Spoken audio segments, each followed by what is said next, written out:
Hello everyone, welcome back to my YouTube channel. I'm Dr. Manisha Besla, currently working as a junior resident in NHMC Delhi.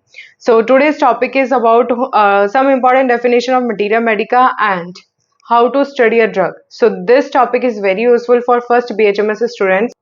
Without wasting time, let's proceed further. So guys, let's start our second topic. Today's topic is some common terms used in MM and how to study a drug. So first start with materia medica definition. This word is derived from the Latin word which literally means medical material.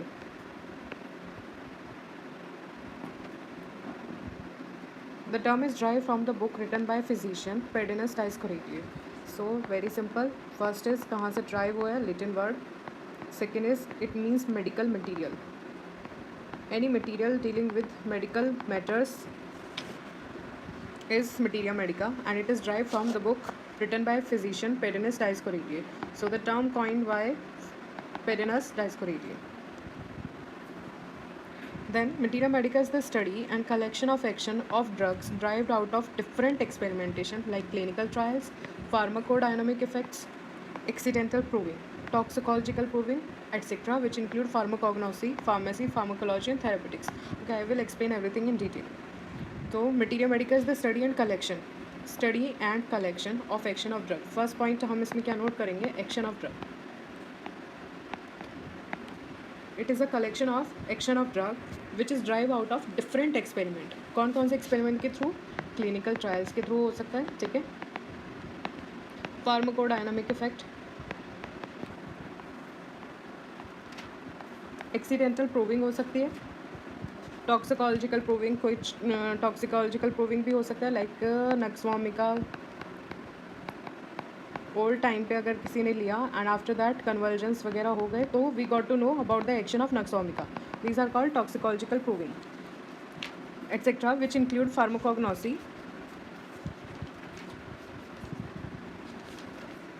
What do you mean by pharmacognosy? Pharmacognosy means identification of drug.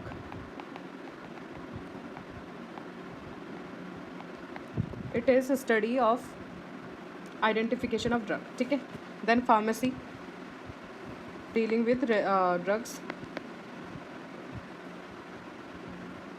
Then come to pharmacology.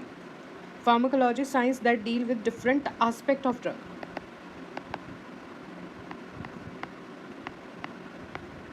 And lastly therapeutics. Therapeutics given in disease condition and patient is after giving the medicine patient is all right, ठीक है. उसको बोलते हैं therapeutics, disease specific जो हम देते हैं.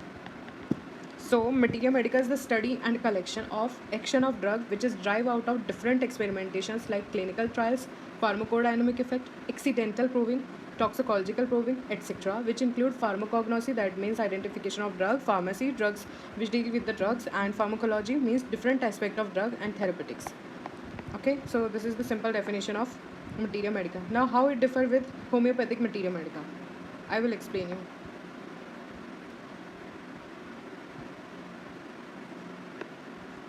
True homeopathic materia Medica 143 क्या है इसका मतलब, ये ऑर्गेनन ऑफ मेडिसिन में लिखा होगा. What is true homeopathic materia medica? True homeopathic materia medica is a collection of real pure reliable effect of simple medicine seen during drug proving on healthy human being. Simple सी बात है, जब हम homeopathic materia Medica की बात कर रहे हैं then it is the collection of action of drug over healthy human being. सबसे इम्पॉर्टेंट बात है ये, ठीक है. जो फर्स्ट थॉट की अगर बात करें या किसी ने ये बात की है कि हेल्दी ह्यूमन पे होना चाहिए drug proving, was Albrecht von Haller. ये आपको ऑर्गेनन में मिलेगा, ठीक है. And doctor Hahnemann was the first person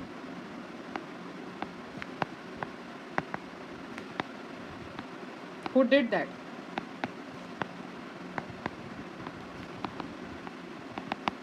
He experimented the drug on himself first, and then his disciples, his family and friends. और इसी तरीके से हमारा जो मटीरिया मेडिका का मटीरियल है प्रिपेयर किया गया है. अगर सबसे पहले स्टार्टिंग की बात करी जाए तो इवन डॉक्टर हैनेमन को कैसे पता चला चाइना का मेडिसिन, चाइना ऑफिसिनेलिस जो है हमारी सिंकोना ऑफिसिनेलिस, उसका एक्शन क्या है क्या नहीं है। सो जो पूरा होल अपना होम्योपैथी निकल के भी आई है एक एक्सपेरिमेंट के थ्रू ही तो आया है, and that was he did on himself, खुद पे वो एक्सपेरिमेंट किया है, ठीक है। So true homeopathic materia medica is a collection of real pure reliable effect of simple medicines seen during drug proving on healthy human being. It is a record, अगर हम true homeopathic materia Medica की बात करें तो it is a record of pure language of nature which is carefully and honestly interrogated and obtain during drug proving. Like drug proving का जो तरीका यही है कि if the prover is illiterate, और अगर खुद अच्छे से समझा सकता है तो उससे क्वेश्चंस किए जाते हैं, लाइक क्या सिम्टम कब आया, आपको टाइमिंग नोट करना है, it might be because of drug और सर्कमस्टेंसेज की वजह से। So it is a record of pure language of nature which is carefully and honestly interrogated and obtain during drug proving. I hope ये आपको अभी clear है। Okay, now come to the next definition, that is drug. What do you mean by drug? Drug is a substance capable of altering the physiology. अगर आप animal को देंगे drug, ठीक है, या ह्यूमन को दे रहे हैं, it is the substance which can alter the physiology in a bad और इन अ गुड वे, दोनों, ठीक है। Next is medicine. Medicine is a drug which is prepared according to direction of homeopathic pharmacopoeia. जो homeopathic pharmacopoeia में directions दिए गए हैं, उसको कैसे प्रिपेयर करना है ड्रग को, उसका क्रूडनेस रॉनेस को कैसे ख़त्म करना है, and then after that it is given to healthy human being and for proving, this is called medicine. तो मेडिसिन क्या है? Medicine is a drug which is prepared according to the direction of homeopathic pharmacopoeia and proved on healthy human being. The third term is remedy. Remedy क्या हो जाएगा? Remedy is a homeopathically indicated medicine when it cures a particular case. This is not cure, actually it is cures, ठीक है, when it cures a particular case. For example, similarity के basis पे मैंने किसी person को cold and कफ के लिए arsenic दिया, आर्सेनिक एल्बम, राइट। तो remedy is a homeopathically indicated medicine, ठीक है। तो ये आर्सेनिक एल्ब क्या है?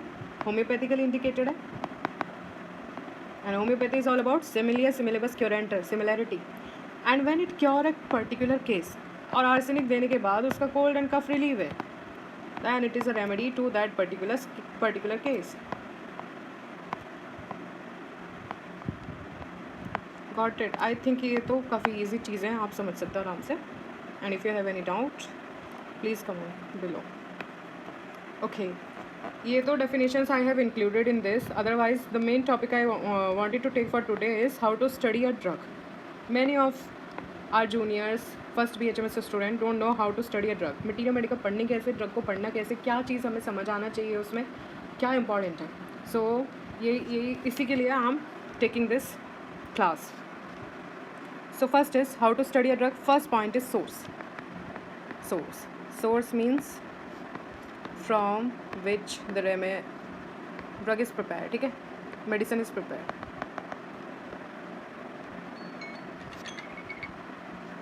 Like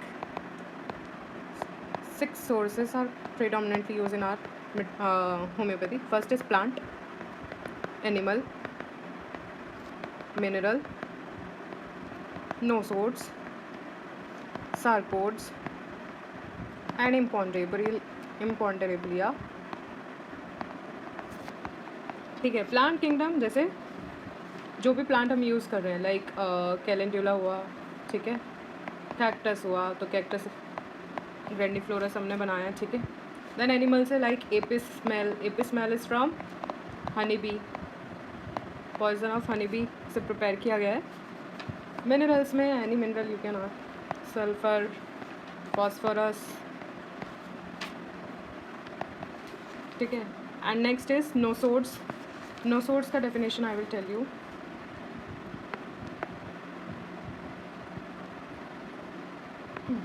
नोसोड्स क्या होते हैं हमारे? Are the source of drug in which disease product as used, ठीक है। फॉर एग्जाम्पल अभी हम देखेंगे क्या, एक एग्जाम्पल मैं आपको बताती हूँ। Tuberculinum is a nosode which is prepared from pus of tubercular abscess, ठीक है। अब पास ऑफ ट्यूबरक्यूलर एब्सेस है, बट ये क्रूड फॉर्म में कभी नहीं दिया जाता है, ठीक है। इसको पोटेंटाइज किया जाता है, डायनामाइज किया जाता है, and after that it is given for healthy human proving. This is the way of proving the medicine in materia Medica, specially in homeopathy, ठीक है. नो सोर्स का मतलब समझ आ गया आपको. Now let's come to the definition of sarcodes. Sarcodes, medicine prepared from healthy secretion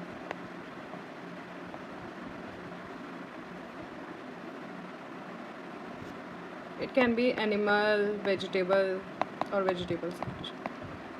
Okay, example हम इसका एक लेते हैं, like thyroidinum. Thyroidinum में thyroid gland of sheep triturated, the healthy one, not the disease one, ठीक है. ट्राइचुरेट किया है, उसको पोटेंटाइज करेंगे and then will prove. So this is sarcodes. Come to इम्पॉन्ड्रेबिलिया.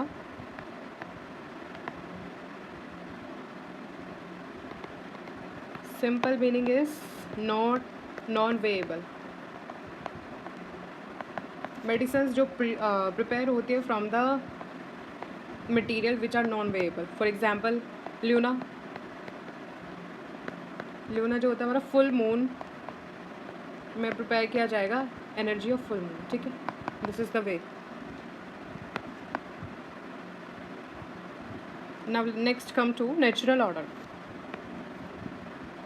Natural order means class, order of family, class to which the drug belong. For example if arnica हम पढ़ रहे हैं तो arnica belong to the compositive family. Compositive में बहुत सारी medicine आएंगी. और लाइक एनिमल से अगर हमने बात किया, एपिस, ये Cantharis, they belong to the insect family हो गया. Oh sorry. Next common name.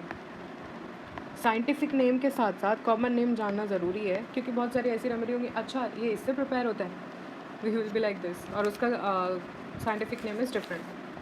Arnica montana Linn, ये इसका पूरा साइंटिफिक नेम है. एंड कॉमन नेम की बात करें तो इसको फॉलक्रॉट बोलते हैं, माउंटेन टोबैको बोलते हैं,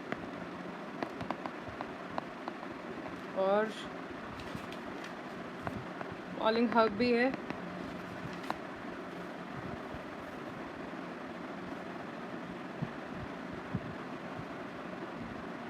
ठीक है. Leopard Spain,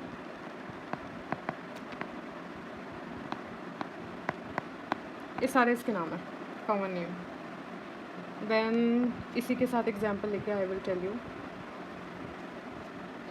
habitat. Habitat means जो ड्रग या प्लांट, एनिमल जहाँ पे इजीली ग्रो करता है या पाया जाता है, हैबिटेट. सो अगर आर्निका ही हम ले रहे हैं तो arnica found in mountain of Siberia,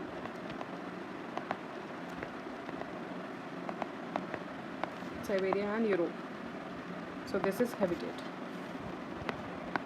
Then comes to preparation of source. Source में ही हमारा नेक्स्ट पॉइंट है, that is part use.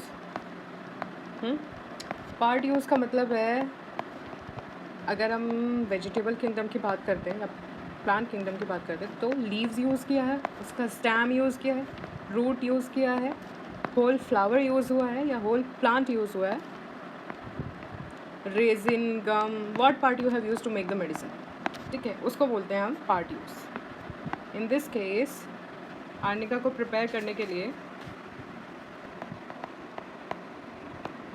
Whole fresh flowering plant, तो whole fresh flowering plant is used, that is part use. Okay guys, ये हो गया इसके बारे में. इतने, आई होप इतने टॉपिक्स आपको अभी क्लियर है, क्या क्या पार्ट पढ़ना है. Come to next one, that is alkaloid. Alkaloids are active principle, active principle found in drug. देखो कुछ प्लांट्स ऐसे होते हैं कि अगर उनका जूस से आपका स्किन टच होता है, कुछ होता है, तो दे लीड टू एलर्जी, ठीक है. It is just because of the present of these active principles. अगर एग्जाम्पल लेते हैं nux vomica, there are 2 active principles, that is strychnine and brucine. In case someone take Nux-vomica in crude form, तो person might get convulsions, क्योंकि इनका जो tendency है it is to produce convulsions. ठीक है, उसको बोलते हैं हम alkaloids. तो many drugs have their alkaloids, वो भी हमें अच्छे से पढ़ने हैं. When come to prover name, who first prove the drug? The drug. Okay. Then it is well proved और पार्शली प्रूव्ड. ये भी अच्छे से देखना है. कुछ ड्रग्स हैं वेल प्रूव्ड हैं, कुछ पार्शली प्रूव है. जो हमारा छोटा छोटा रेमेडीज़ है मटीरिया मेडिका में, they might be partially proved. ठीक. देन अथॉरिटी की अगर बात कर रहे हैं, दैट मीन्स किस बुक में, कौन सी बुक में हमें ये मटीरियल अवेलेबल है, दैट इज़ अथॉरिटी. अगर कोई सिम्टम लिया हमने, लाइक HCLN के जितने भी हमारे सिम्टम मैंने बताया था, compilation is from herring guiding. अगर हमें कुछ भी रेफ़र करना है HCLN से तो हेरिंग गाइडिंग पे हम जाएंगे. तो अथॉरिटी कौन सी बुक हुआ हमारा? हेरिंग. इसी को बोलते हैं हम authority. Okay. Next, sphere of action. Sphere of action means affinity of a drug to act on some particular part of body.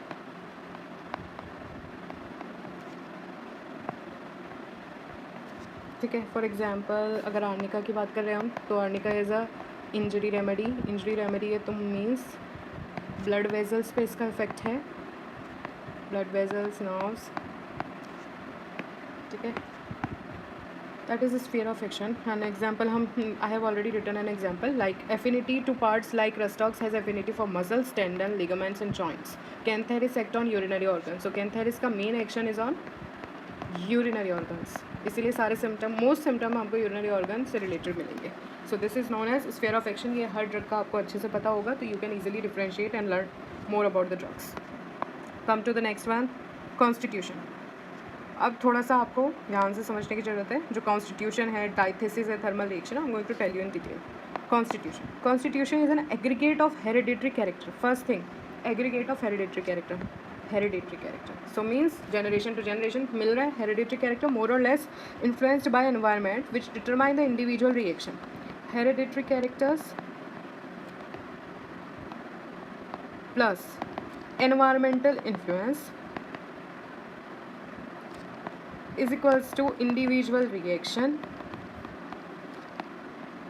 and it might be successful reaction or unsuccessful.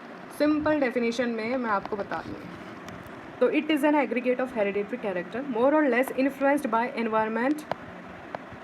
कुछ characters तो हमारे इनेट है, inborn है, हमारे पास genetically मिले हैं हमको. ठीक है. विच डिटरमाइन द इंडिविजुअल, एंड कुछ हमारा एनवायरनमेंट है, and that which determine the individuals reaction. बहुत सारी चीज़ें, मतलब आप किसी भी सिचुएशन में कॉप अप कैसे करते हो, that is your constitution. It may be successful और unsuccessful to the stress of environment. According to Stuart Close, ये डेफिनेशन है हमारा कॉन्स्टिट्यूशन का.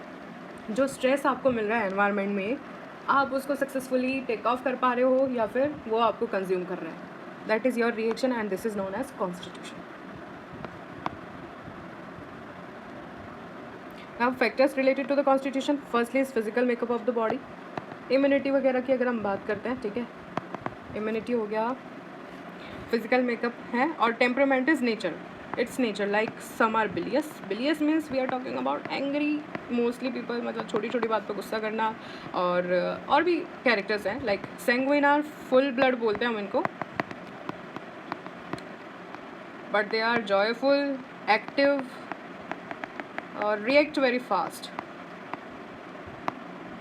So many type of temperaments are there. अगर I'm going to explain this one, तो इसमें ही एक पूरा क्लास चला जाएगा. टेम्परामेंट के बारे में अगर बात करेंगे, ये जितनी भी चीज़ें हैं ना अभी बहुत डीप हैं, but I am just telling you the meaning. Temperament क्या होता है, फिजिकल मेकअप क्या बोल रहे हैं, कॉन्स्टिट्यूशन क्या बोल रहा है, so that you have an idea when you are reading the materia medica. Okay. Now come to reaction to hot and cold. Hot and cold मतलब इन्वायरमेंट की बात हो रही है मोस्टली इधर. ठीक है. लाइक आप कोल्ड टॉलरेट कर पाते, cold in the sense winters हो गए आपके. ठीक है. विंटर्स में, समर्स में आप कैसे रिएक्ट करते हैं. ठीक है. यू नीड वार्म वाटर कुछ लोगों को चाहिए होता है, इवन अच्छी खासी समर में भी, तो दे आर मोस्टली चिलिंग, हम उनको टूवर्ड चिली लेते हैं, ठीक है, कोल्ड है. एंड अगर हम हॉट की बात करें,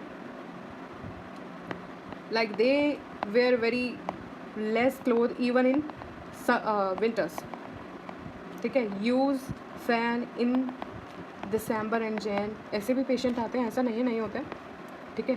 सो ये जो रिएक्शंस हैं पेशेंट के to the hot and cold determine the thermal reaction of the patient. क्या चीज़ डिटरमाइन करता है? यही thermal reaction. Hot, chilly and ambithermal 3 category में हम डिवाइड करते हैं, hot, chilly and ambithermal. Ambithermal is दोनों ही ठीक लगता है या दोनों ही बर्दाश्त नहीं होता है, तो काइंड ऑफ न्यूट्रल बोलते हैं एम्बीथर्मल जो होगा हमारा. बट हॉट एंड चिली तो स्पेसिफिक कैटेगरी हो गया. ओके, नेक्स्ट इज़ ये फैक्टर्स हैं रिलेटेड टू द कॉन्स्टिट्यूशन. ये 4 फैक्टर्स जो I am talking about. Already I have talk about physical makeup, temperament, reaction to hot and cold. Next is desire, aversion, intolerance. They are at physical level पे बात कर रहे हैं, related to the food बात कर रहे हैं अभी हम, ठीक है. डिज़ायर, खाने में क्या पसंद है, ठीक है. देन एवर्जन, क्या आपको अच्छा नहीं लगता है. एंड इंटॉलरेंस, किसी चीज़ को खा के आपको प्रॉब्लम होती है. लाइक किसी ने फिश या नॉन वेज कुछ लिया and they got urticaria, then it is intolerance. Intolerance में ज़रूरी नहीं है वो उसका डिसलाइक हो. पेशेंट माइट लाइक फिश और ये नॉन वेज चीज़ है, अर्टिकेरिया हो रहा है उसको, बट दैट इज़ हिज और her body's response.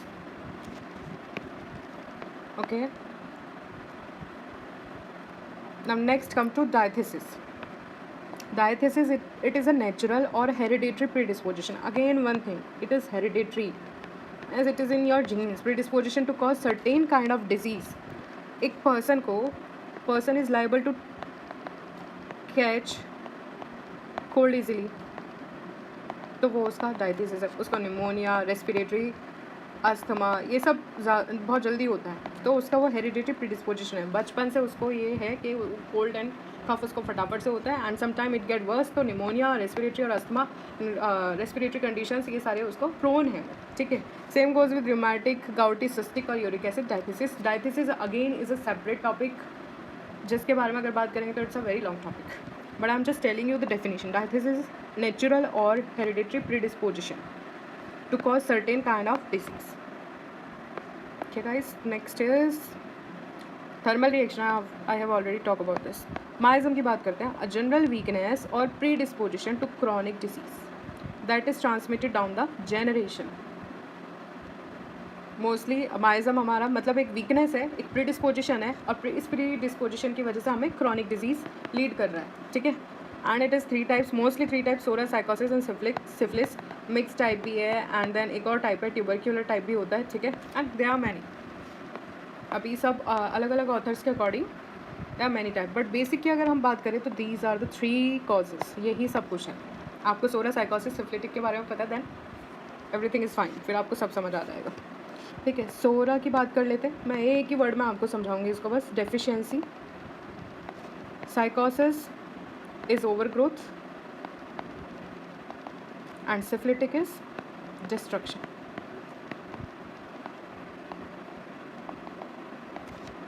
Okay, so this is about miasm. तो आपको ऐसा भी होगा, रेमेडी के अंदर देखने को मिलेगा सोरिक माइजम. सोरिक माइजम मतलब उसमें एक डेफिशिएंसी का टेंट है. साइकोटिक माइजम मतलब टेंडेंसी है उसकी, वार्ड्स वगैरह बन जाएगा उसको, ओवरग्रोथ वाली चीज़ें मिलेंगी आपको, ठीक है, फाइब्रॉइड्स, ये सब चीज़ें. एंड सिफिलिटिक मतलब उसका डिस्ट्रक्शन का है. अब हम जो भी मैंने आपको अभी ये सब बताया ना, it is not on physical level only, physical and mental level दोनों पे बात कर रहे हैं हम. जब हम माइजम की बात कर रहे हैं तो it is psora, sycosis and syphilitic, and we are talking about both mental and physical level. और सिम्टम्स अलग होंगे. Again this is the another topic जो हम कवर अप कर सकते हैं, ठीक है, but just to let you know कि भाई ये होती क्या चीज़ है, मैंने लिया है ये, ठीक है. देन उसके बाद आपको सबसे इंपॉर्टेंट है कैरेक्टरिस्टिक सिम्टम्स पता होना चाहिए, जो मैंने बोला है, rare, peculiar, strange, PQRS symptoms हमारे जो कैरेक्टरिस्टिक होते हैं.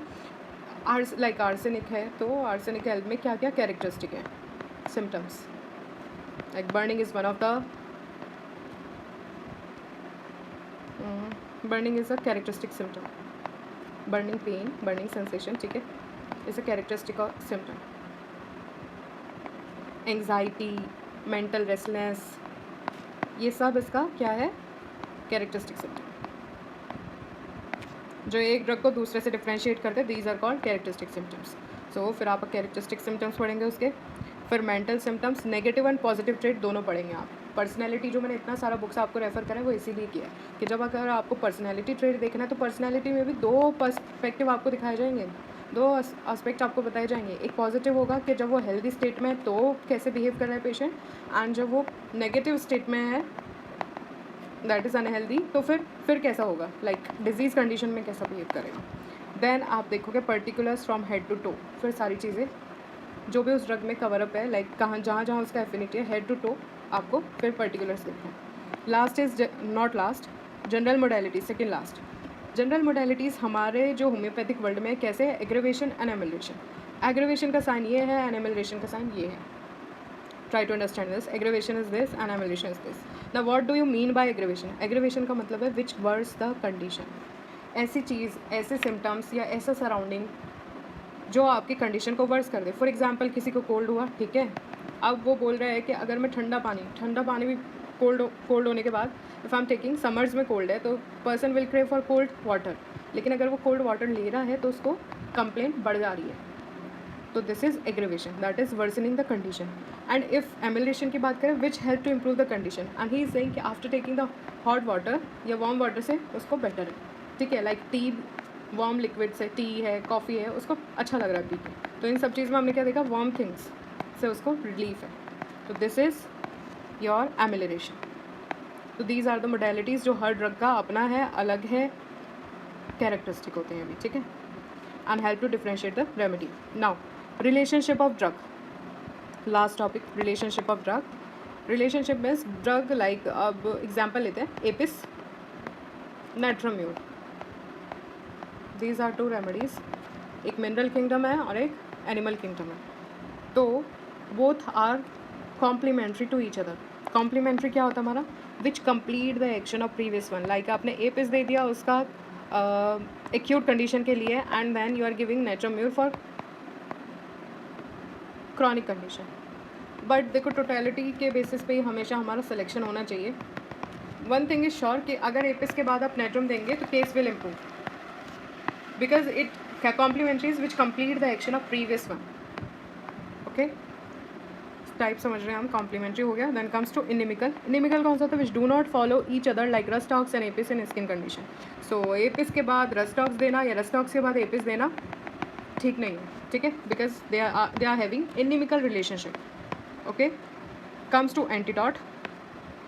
Antidote which nullifies the bad effect of other remedy. Like example, nux vomica, vomiting can be antidoted by coffea. आपने नक्स वॉम दिया एंड आप डोज रेगुलेट नहीं कर पाए, लाइक 1 mg दे दिया या 200 दिया, बट पेशेंट का जो ससेप्टिबिलिटी था वो 30 का था. ठीक है, and condition got worse, that is aggravation हुआ, कंडीशन गॉट वर्स. तो now you have to antidote the medicine. Antidote करने के लिए एग्जाम्पल दिया है कॉफिया, तो आप कॉफिया क्रूडा उसको प्रिस्क्राइब करेंगे. सो ये रिलेशनशिप ऑफ ड्रग का बोरिक में एक टेबल अलग से दी हुई है. तो whenever you are in doubt, please go there and find out complementary कौन सा है और एंटीडॉट कौन सा है, इनिमिकल कौन सा, फॉलोज वेल कौन सा है, ये सारी चीज़ें. See again, relationship of drug is a different topic, और इस पर पूरा अच्छे से बात हो सकता है. ये अलग से एक टॉपिक है हमारा. ठीक है, and maybe in the next one I will tell you more in details about the relationship of drug, then you will understand better. So guys, this is all about our today's topic, how to study a drug.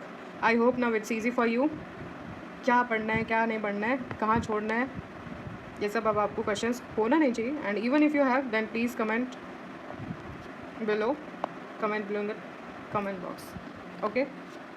So I think the topic is very clear to you now, and if you have any problem, please comment down in the box, and if you like my video, please share and subscribe and wait for the next one. Thank you.